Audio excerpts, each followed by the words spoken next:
യേശുവേ നന്ദി, യേശുവേ സ്തോത്രം, യേശുവേ ആരാധന.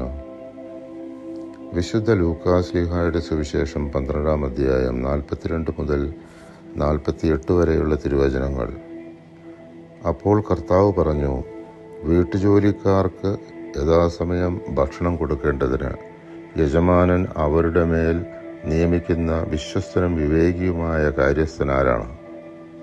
യജമാനൻ വരുമ്പോൾ ജോലിയിൽ വ്യാപൃതനായി കാണപ്പെടുന്ന ഭൃത്യൻ ഭാഗ്യവാൻ. സത്യമായി ഞാൻ നിങ്ങളോട് പറയുന്നു, അവൻ തൻ്റെ സകല സ്വത്തുക്കളുടെയും മേൽ അവനെ നിയമിക്കും.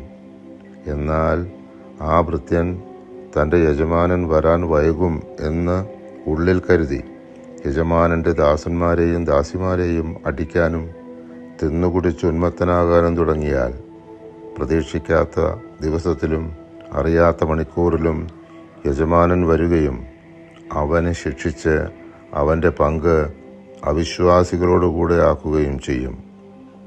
യജമാനൻ്റെ ഹിതം അറിഞ്ഞിട്ടും അതനുസരിച്ച് പ്രവർത്തിക്കുകയോ അതിനൊരുങ്ങുകയോ ചെയ്യാത്ത ഭൃത്യൻ കഠിനമായി പ്രഹരിക്കപ്പെടും.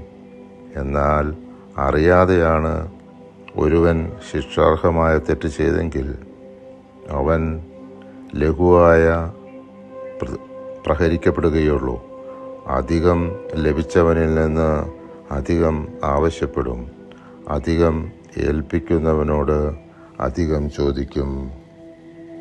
ശുദ്ധീകരണ സ്ഥലത്തിലെ കഷ്ടത അനുഭവിക്കുന്ന ആത്മാക്കൾക്ക് വേണ്ടി നമുക്ക് പ്രാർത്ഥിക്കാം. നിത്യപിതാവേ, അങ്ങയുടെ ദിവ്യസുതനായ ഈശോ മിശിഹായുടെ ഏറ്റവും വിലയേറിയ തിരുരക്തം ലോകമെങ്ങും ഇന്ന് അർപ്പിക്കപ്പെടുന്ന വിശുദ്ധ ബലികളോട് ചേർത്ത് ശുദ്ധീകരണ സ്ഥലത്തിലെ എല്ലാ വിശുദ്ധ ആത്മാക്കൾക്കായും എല്ലായിടത്തുമുള്ള പാപികൾക്കായും ആഗോള സഭയിലും എൻ്റെ ഭവനത്തിലും കുടുംബത്തിലുമുള്ള എല്ലാ പാപികൾക്കുമായി ഞാൻ സമർപ്പിക്കുന്നു.